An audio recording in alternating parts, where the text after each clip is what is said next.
नमस्कार साथियों, मैं दीपक सर परफेक्ट स्टडी जोन के यूट्यूब चैनल में आप सभी का स्वागत करता हूं। आज हम पढ़ेंगे प्रश्नावली 9.1 का प्रश्न क्रमांक 10वां।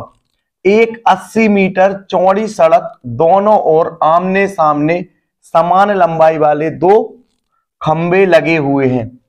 इन दोनों खंभों के बीच सड़क के एक बिंदु से खंभों के शिखर के उन्नयन कोण क्रमशः 60 अंश और 30 अंश है। खंभों की ऊंचाई और खंभों से बिंदु की दूरी को ज्ञात कीजिए। तो अब हम क्या करते हैं, इसको हल करते हैं। तो यहां पर समझिए, यहां पर दो समान ऊंचाई वाले जो है वो खंभे हैं और यहां से इन दोनों खंभों के बीच में से क्या है, एक 80 मीटर की जो है वो सड़क है। तो यहां पर 80 मीटर की जो है वो सड़क हो जाएगी और यहां पर हो जाएंगे दो खंबे। यहां पर एक खंबा हो जाएगा ए बी और दूसरे खंबे को हम नाम दे सकते हैं ई डी। तो यहां पर ए बी और ई डी, इनकी जो ऊंचाई है वो हमको ज्ञात करना है। तो जितनी ए बी की ऊंचाई होगी उतनी ही ईडी की ऊंचाई होगी, क्योंकि यहां पर लिखा है समान लंबाई वाले दो खंबे लगे हुए, यानी जितनी लंबाई इसकी होगी उतनी ही लंबाई इसकी होगी। तो यहां पर देखिए, इन दोनों खंभों के बीच सड़क के एक बिंदु से खंभों के शिखर का, तो खंभा का एक शिखर ये हो जाएगा और दूसरे खंभे का एक शिखर ये हो जाएगा। तो खंभों के शिखर के उन्नयन कोण क्रमशः 60 अंश और 30 अंश है।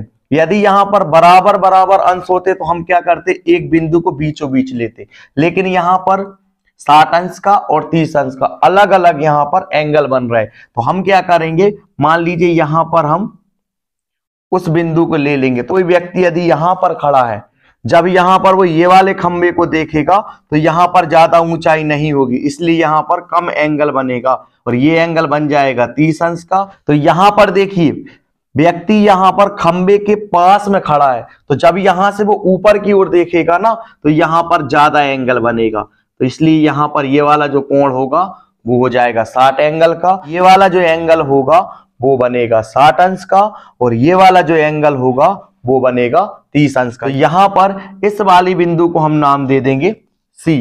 तो यहां पर B से लेकर के D तक जो है वो एक सड़क है। जब हम समकोण त्रिभुज EDC इसको जब हम हल करेंगे तब हमको आधार की जरूरत होगी। तो हम क्या करेंगे, आधार को मान लेंगे X। इसके बाद दूसरा हमारा समकोण त्रिभुज है ABC। जब हम इसको हल करेंगे तो इसमें भी हमको आधार की जरूरत होगी। चूंकि B से लेकर के D तक टोटल जो है वो है 80 मीटर और यहां पर हमने इसको मान लिया है X। तो यहां पर BC जो होगा वो 80 में से हम X को घटा देंगे तो हमको BC प्राप्त हो जाएगा। तो यहां पर हम लिखेंगे 80 माइनस X। चूंकि B से लेकर के D तक की जो दूरी है वो है 80 मीटर, तो यहां पर हमने मान लिया X मीटर, तो बाकी को हम मान लेंगे 80 माइनस X मीटर। तो मान लीजिए यदि X का मान यहां पर 10 आया है तो यहां पर BC का मान क्या आ जाएगा, तो 80 में से हम 10 को घटा देंगे तो कितना आ जाएगा, ये हो जाएगा 70 और ये हो जाएगा 10। तो इन दोनों को आपस में जोड़ोगे तो 80 प्राप्त हो जाएगा। तो यहां पर आपको रफ में समझ में आ गया होगा कि किस तरीके से हमने यहां पर X माना है और यहां पर हमने 80 माइनस X माना है। तो अब हम क्या करेंगे, इसको फेयर डायग्राम में बना करके इस सवाल को हल करेंगे। हमने यहां पर फेयर डायग्राम बना लिया। चित्र अनुसार BD जो है वो एक सड़क है जिसकी चौड़ाई 80 मीटर है तथा AB और ED जो है वो दो समान खंबे हैं जिनकी ऊंचाई ज्ञात करनी है। तो यहां पर CD को हमने मान लिया है X और यहां पर BC को हमने मान लिया है 80 माइनस X। तो यहां पर दो कोण बनेंगे, तो एक कोण होगा ECD जो होगा 60 अंश का और दूसरा कोण होगा ACB जो होगा 30 अंश का। तो यहां पर हम लिखेंगे कोण ECD बराबर 60 अंश एवं कोण ACB बराबर 30 अंश। तो यहां पर ये वाला जो त्रिभुज है इसमें D जो है वो समकोण है, यानी यहां पर हम लिखेंगे समकोण त्रिभुज EDC। अभी हम ये वाले त्रिभुज को हल करेंगे। तो समकोण त्रिभुज EDC में, तो यहां पर देखिए, यहां पर इसको हमको ज्ञात करना है, यानी ये हो जाएगा लंब और यहां पर हो जाएगा आधार। तो यहां पर लाल बटे कक्का से हम इसको समझते हैं, लंब बटे आधार का मतलब होता है tan थीटा। तो यहां पर हम tan थीटा का फॉर्मूला लगाएंगे। तो यहां पर tan थीटा बराबर लंब बटे आधार। तो यहां पर tan और थीटा के स्थान पर लिखेंगे 60 अंश और बराबर ED जो है वो है लंब। तो यहां पर लिखेंगे ED और आधार जो है वो है CD। तो यहां पर tan 60 का मान है कर्ण 3, इसके बटे में 1 हम लिख सकते हैं, बराबर ED को हमको ज्ञात करना है। तो यहां पर आ जाएगा ED और CD का मान है x। तो CD के स्थान पर लिखेंगे x। तो यहां पर इनका हो जाएगा त्रिज्या गुणा। तो यहां पर x कर्ण 3 बराबर ED। तो हम इसको इस तरीके से भी लिख सकते हैं, ED बराबर x कर्ण 3, और ये हो जाएगा समीकरण 1। इसके बाद अब हम क्या करेंगे, दूसरा समकोण त्रिभुज लेंगे जो होगा ABC। तो यहां पर लिखेंगे समकोण त्रिभुज ABC में। तो यहां पर B जो है वो समकोण है, इसलिए यहां पर बीच में B को लिखा है। तो यहां पर भी लंब बटे आधार का फॉर्मूला लगेगा, यानी tan थीटा बराबर लंब बटे आधार। तो यहां पर tan और थीटा के स्थान पर लिखेंगे 30 अंश। तो यहां पर आ जाएगा 30 अंश बराबर, इसमें लंब है AB और आधार है BC। तो यहां पर लिखेंगे AB बटे BC। तो यहां पर tan 30 का मान होगा 1 बटे कर्ण 3 बराबर AB जो है इसको हमको ज्ञात करना है। तो यहां पर आ जाएगा AB और BC जो है वो है 80 माइनस x। इसके बाद यहां पर हो जाएगा त्रिज्या गुणा। तो यहां पर हो जाएगा 80 माइनस x बराबर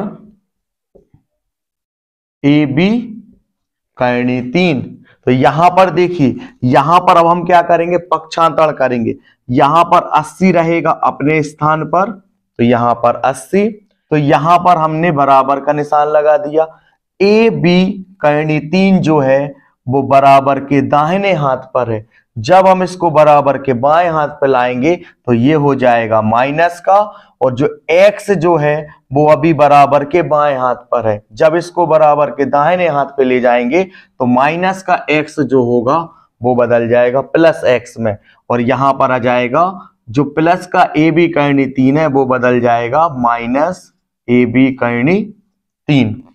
तो यहां पर हम इसको इस तरीके से भी लिख सकते हैं, x बराबर 80 माइनस AB कर्ण 3। तो अब हम क्या करेंगे, इस x का मान रख देंगे समीकरण 1 में। तो यहां पर लिखेंगे x का मान समीकरण 1 में रखने पर, तो यहां पर समीकरण 1 जो है वो है ED बराबर x कर्ण 3। तो यहां पर इस वाले x के स्थान पर हम क्या लिखेंगे, इस वाले x के स्थान पर लिखेंगे 80 माइनस AB कर्ण 3। तो यहां पर आ जाएगा ED बराबर 80 माइनस कर्ण 3 और यहां पर आ जाएगा कर्ण 3। अभी आपको क्या करना है, इस सवाल को आप यहां तक अच्छी तरह से लिख लीजिए। इसके बाद हम क्या करेंगे, इसको आगे हल करेंगे।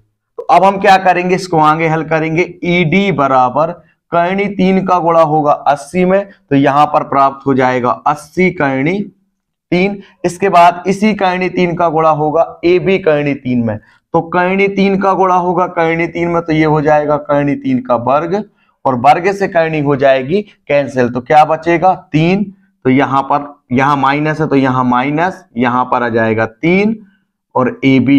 किस तरीके से यहाँ पर 3AB आया आपको समझ में आ गया होगा। कर्णी 3 का गुणा होगा कर्णी 3 में, तो कर्णी 3 का हो जाएगा वर्ग, और वर्ग से कर्णी हो जाएगी कैंसिल, तो क्या बचेगा 3, और यहाँ पर है AB, तो यहाँ पर आ जाएगा AB। तो यहाँ पर हम AB के स्थान पर ED लिख सकते हैं, क्योंकि यहाँ पर हमने पढ़ा है कि AB जो खंबा है वो ED के बराबर है। तो यहाँ पर इस वाले AB के स्थान पर हम क्या लिखेंगे, ED। तो यहाँ पर आ जाएगा ED बराबर 80 कर्णी 3 माइनस 3, और यहाँ पर आ जाएगा ED।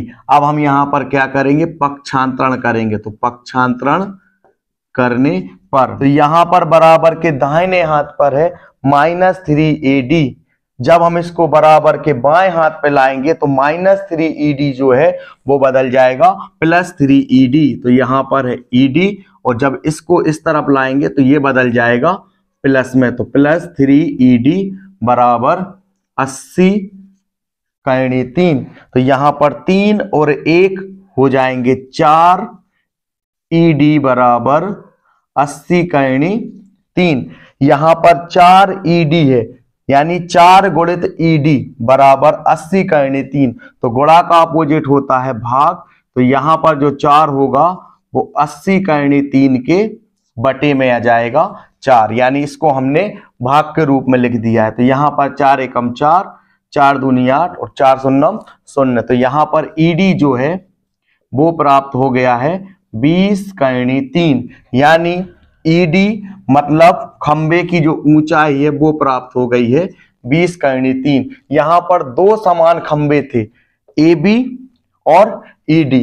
जब ED 20 कर्णी 3 है तो AB कितना होगा, AB भी होगा 20 कर्णी 3। तो यहाँ पर हमने खंबों की ऊंचाई जो है वो ज्ञात कर ली। तो अब हम यहाँ पर क्या करेंगे, यहाँ पर हम लिखेंगे।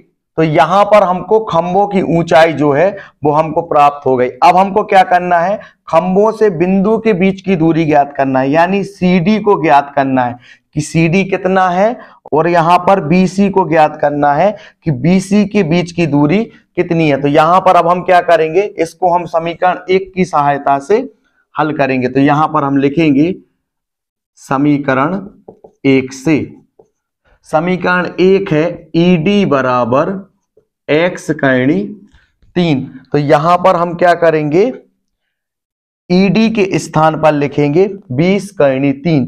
ये वाला जो ED है इसके स्थान पर हम यहां पर ED का मान लिखेंगे जो आया है 20 कर्णी 3। तो यहां पर आ जाएगा 20 कर्णी 3 बराबर x, और यहां पर आ जाएगा कर्णी 3। यहां पर है x गुणित कर्णी 3, तो गुणा का अपोजिट होता है भाग, यानी यहां पर बटे के रूप में आ जाएगा कर्णी 3, और यहां पर है 20 कर्णी 3 बराबर में आ जाएगा x। कर्णी 3 से कर्णी 3 हो जाएगा कैंसिल, तो यहां पर प्राप्त हो जाएगा 20 बराबर x, या फिर हम बोल सकते हैं x बराबर 20। तो यहां पर हमको CD के बीच की जो दूरी है वो हमको प्राप्त हो चुकी है 20 मीटर। तो अब हम क्या करेंगे, BC के बीच की दूरी को ज्ञात करेंगे। तो यहां पर लिखेंगे BC बराबर 80 माइनस x। तो यहां पर आ जाएगा 80 माइनस x।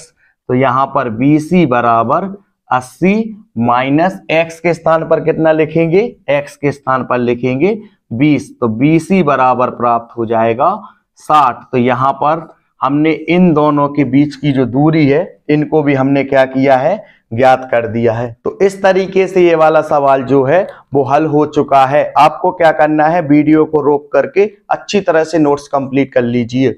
यदि वीडियो पसंद आया हो तो वीडियो को लाइक, चैनल को सब्सक्राइब और शेयर करना ना भूलें।